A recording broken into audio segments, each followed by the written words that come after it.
Hey Doodlers, this is Adam Sasinski and welcome to day 34 of the 40-day How to Doodle course.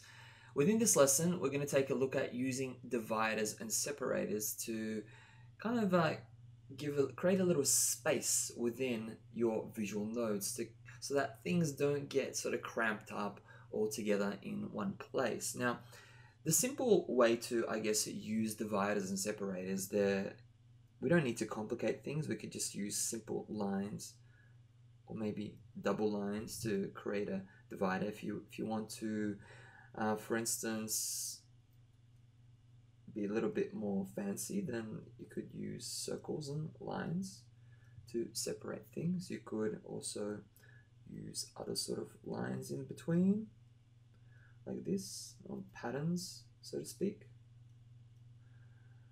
Oops, that's right.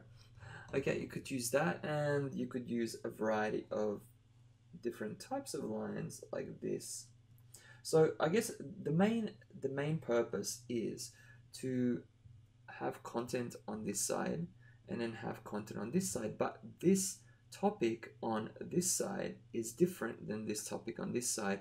So what you want to do is you want to just separate those ideas from each other, and that's where you might decide to put a separator in between in order to create that spacing to make your visual notes read much more effectively. Now, these are obviously the standard ways that you could do it, very simple ways.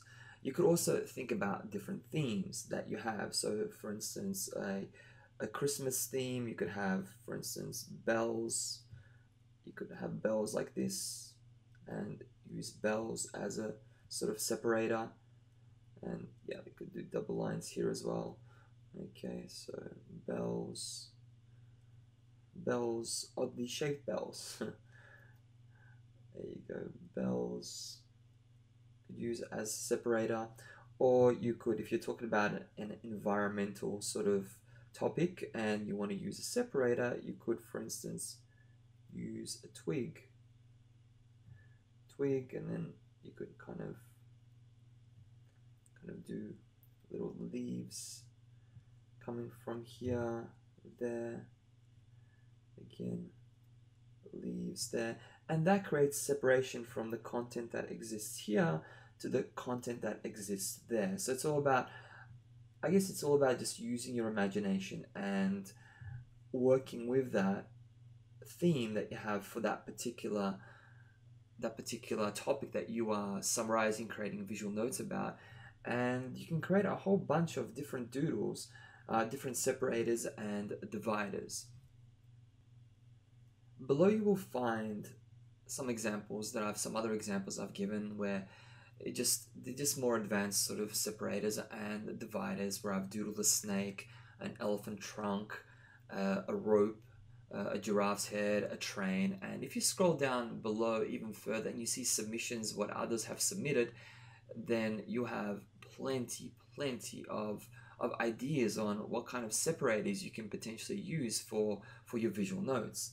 And again, I'll just say that it's all about the theme that you're actually using and what you're actually doing, that will help you to determine what separator is the best kind of separator to use in any situation. And if you don't have time, just stick to lines. I mean, lines are fine. Lines aren't bad. You can use just shapes, use the shapes of the visual alphabet to create lines, and use them as separators to separate the various aspects of parts of your content for your visual notes. So that's it. Have some practice. Practice that. Have some fun with it. And I'll look forward to seeing your submissions, and I'll look forward to having you join me on the next lesson. Take care.